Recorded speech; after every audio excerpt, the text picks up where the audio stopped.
So within the last few days, I have seen all of the Matrixes, including the Animatrix and the new Matrix, Matrix 4 Resurrection. It was really good. I enjoyed it. I stayed up till 5 o'clock in the morning last night watching it after it premiered on HBO Max. The term Matrix was first coined in Neuromancer by William Gibson, and then later by L.P. Davies in The White Room. It had been tried in the States some years earlier, but their matrix, as they called it, hadn't been strong enough to hold the fictional character in place. So even here, it is a false reality placed over reality. It is a tapestry of falsehoods. I think this is Descartes. While he is dreaming, he does not know it is a dream. Only after he wakes does he know it was a dream. And someday there will be a great awakening when we know that this is all a great dream. Okay, the first Matrix, whenever you see that this ship's name is Nebuchadnezzar, Nebuchadnezzar is a character from the Bible who wanted his dreams interpreted. So we see above it Mark 3, number 11. So Mark 3:11 is whenever those possessed by evil spirits caught sight of him, they would fall down in front of him, shrieking, "You are the Son of God." This is a reference to Neo. And this is important because we're going to see a new ship in the new Matrix. I tried my best to capture some Easter eggs for you guys, and this will be spoiler heavy. So if you do not want to be spoiled, then I recommend stopping this video now, because I will be going over the entire plot of the new Matrix movie. In the old Matrix movie, you see the deja vu cat. This is what allowed Neo to know that the simulation was not real. He just thought it was deja vu, but Trinity instantly realized that something had changed inside the Matrix. This goes back to a Philip K. Dick quote from France, 1977, where he said, "The only time you ever realize that you're in a false reality is when they change some aspect of reality." And this is that situation. The deja vu black cat. Of course, the black cat is important for not only witchcraft, but, the superstition that a black cat crossing your path causes bad luck. And then you have the checkerboard floor there, obviously Masonic, hinting at a battle of dualism, a Joachim and Boaz, a white and a black, a light and a dark, a sun and the moon. This is, very important for what's coming up in the fourth Matrix. Here we see the Oracle, and I never noticed this before, but I noticed this when I was watching it. You see spray paint behind her, it says 1, referring to Neo. And then we see 2 ravens next to her. This is indicative of Odin, and it makes sense because his 2 Odins brought him information, and she, is a purveyor of information.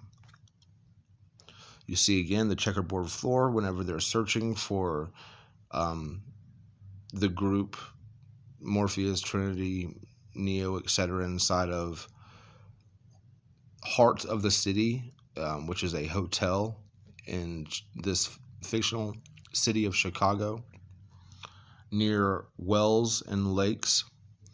This is important. The first phone that Trinity, the phone booth where she puts a phone to her head as a garbage truck is being taken over by an agent, and it runs into the phone booth. That's at the corner of wells and lakes. These are streets in Chicago, but there's a reference to water, wells, and lakes. Water is so important in the Matrix. Between Morpheus and Neo, the first time they're sitting down in their chairs, which the chairs are important too, by the way, whenever they're right before the blue pill, red pill speech, there's a glass of water between Neo and Morpheus. Never noticed that before. Obviously, he has a glass of water for the pills, but it is on display. Most of the major scenes in the Matrix, where a change is occurring, they'll have water. It was raining whenever Neo had the bug pulled out of his stomach. the sprinklers went off whenever Morpheus was getting his mind hacked. A lot of things take place in water because water is a spiritual lubricant that that eases the transition between realms. You also see lots of reflections, mirrored reflections. Specifically, mirrored surfaces are very important in the Matrix. This represents another realm as well. And the fact that he is upside down in this reflection whenever he's learning how to alter reality with his mind, it represents the hanged man because he's learning to see the world in a new way. Then you have the room and that Trinity is caught in the very first Matrix, is 303. The room that Neo lives in is, like I said, 101. The name of the video game company that Neo now works for in the fourth Matrix is called Deus Machina, God Machine. This is also the name of the being that he talked to at the very end of the third Matrix, the God of the Machines. And obviously, it is representing the old, Greek play Deus Ex Machina, about a god coming in at the 11th hour and saving the day on some kind of crane pulley system. So the god flies in and flies out. The crane to lift the actor was called the God Machine. Just FYI. Here you see a scene from the fourth Matrix. You'll see the mirror, you see the different chairs and the glass of water sitting between the chairs, and you see the red pill, blue pill original scene from the first Matrix being projected onto a screen. A screen is a veil is a curtain. The veil is rent, just as the veil was ripped whenever Christ died on the cross. The veil that separated the Holy of Holies from the unclean masses was torn wide open whenever Jesus died, as well as an earthquake. This represents that. See how Neo is standing in the center of it? This character besides Neo is a character that Neo actually created. In the fourth Matrix takes place 60 years after the third Matrix. The machine world turned off the Matrix, but there was a war between machines for a lack of resources, for scarcity, for wanting power. So the machines fought against the machines. And finally, some of the machines decided, fuck these humans, we're going to start a new Matrix. And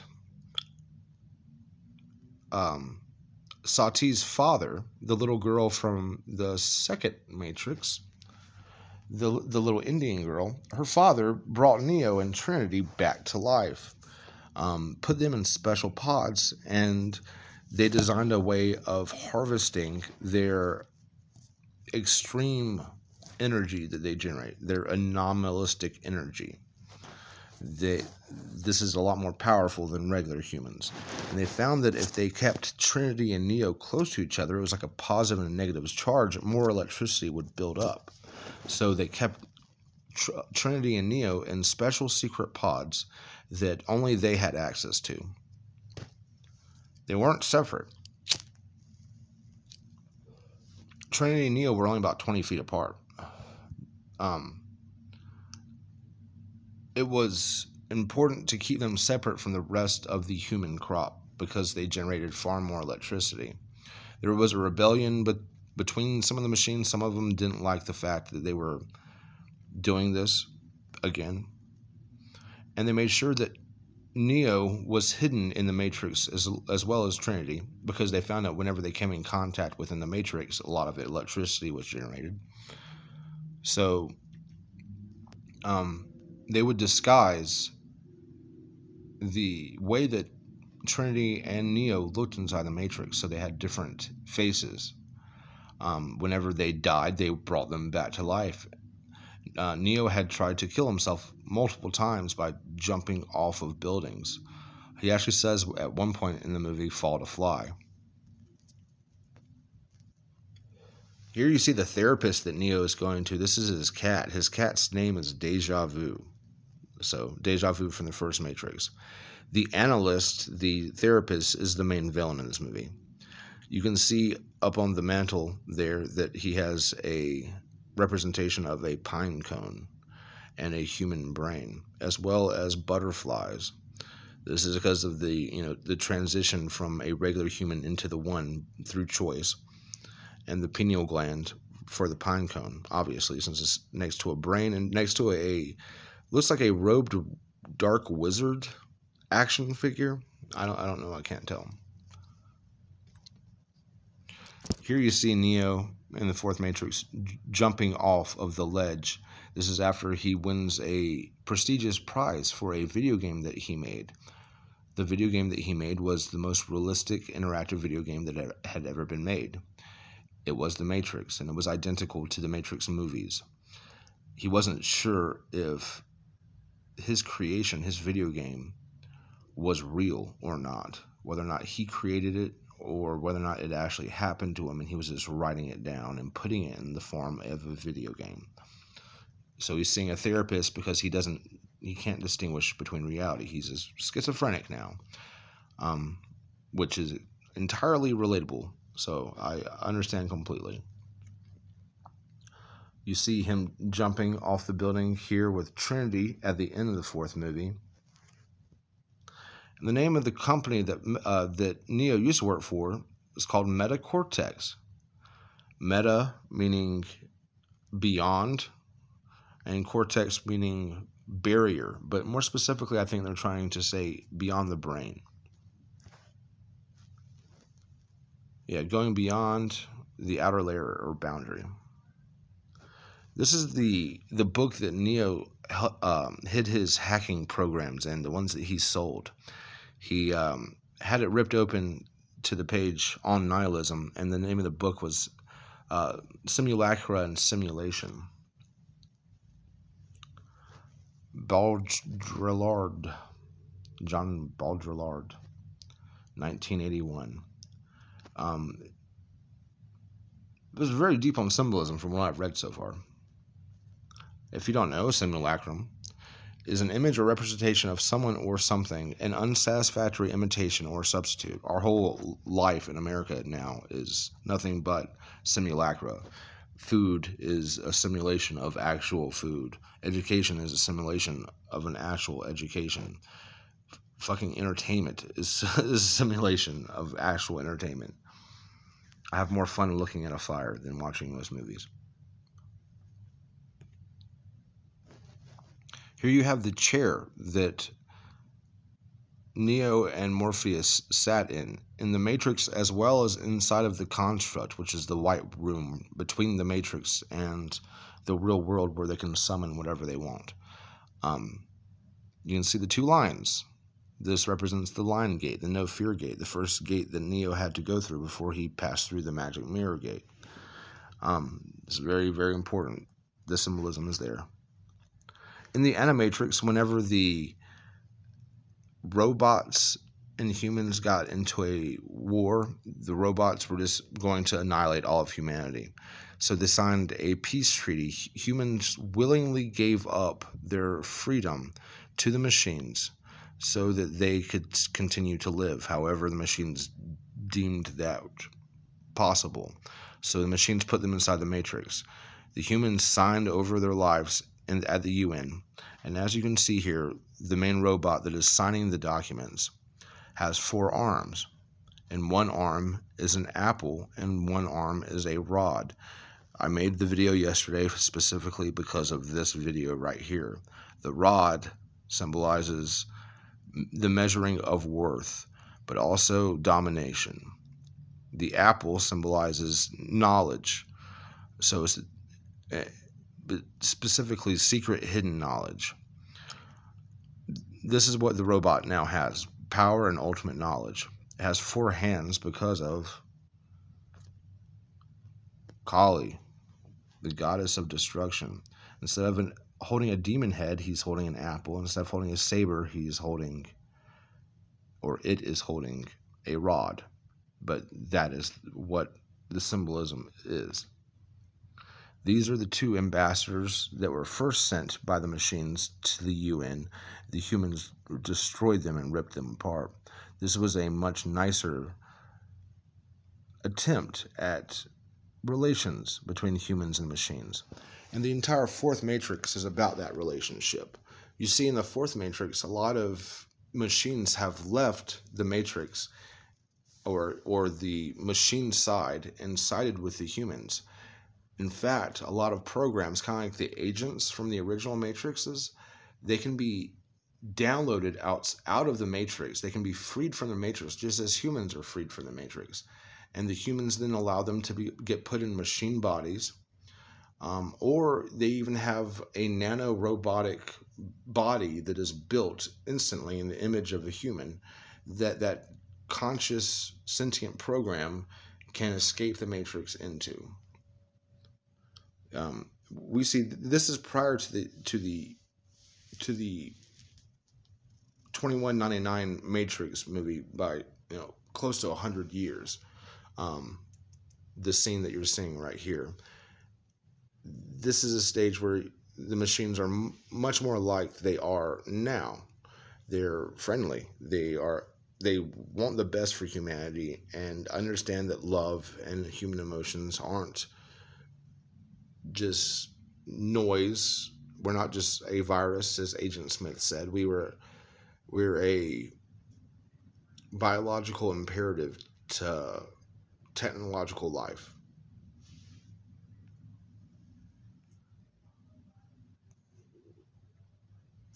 Yeah, this is talking about the apple. So this is me watching the fourth Matrix. I tried to take screenshots, but HBO Max doesn't let you. So I just took a couple pictures. Here, the very first scene, right after you see the WB logo, you see a puddle, which is reflecting icicles that look like Matrix code. The reflection is of these agents walking down down an alleyway. It's showing them upside down before it shows them right side up. Once again, a reference to the hangman and the water representing a transition between realms. They are once again at the heart of the city hotel, and the E is still burnt out. You see the agents go up to police officers just like in the first movie. It's almost a scene-for-scene remake. The only difference is Trinity doesn't look the same. And I caught another little Easter egg as well. You see red and blue play a lot in this movie. Blue pills and red pills, right? Blue representing the giving in to the Matrix or being one with the Matrix, and red representing the real world, or that's basically it. So right there you see a little X in the corner of the screen. Top is red, bottom is blue. That is 100% Kabbalistic. You see the agents here instead of Agent Smith. They say, surely you can handle a little girl. And then it shows a little neon light of an ice cream cone. And if you paid attention during Pizzagate and during the Epstein emails, or the Podesta emails that were leaked by WikiLeaks, then you should know that an ice cream cone is a little girl.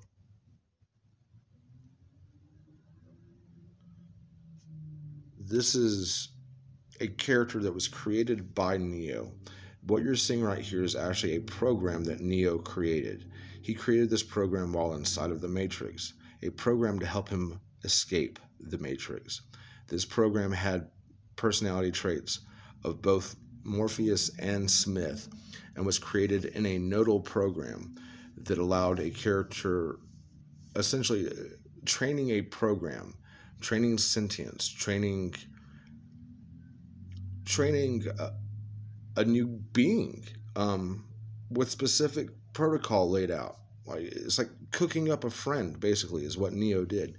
He cooked it up for his video game, supposedly, but then he put it online, and online in a way where people outside in the real world could pick it up. There was a signal that was being put out, a modal reality, a false matrix that had this character inside of it. Neo was presenting it to the real world subconsciously, hoping that someone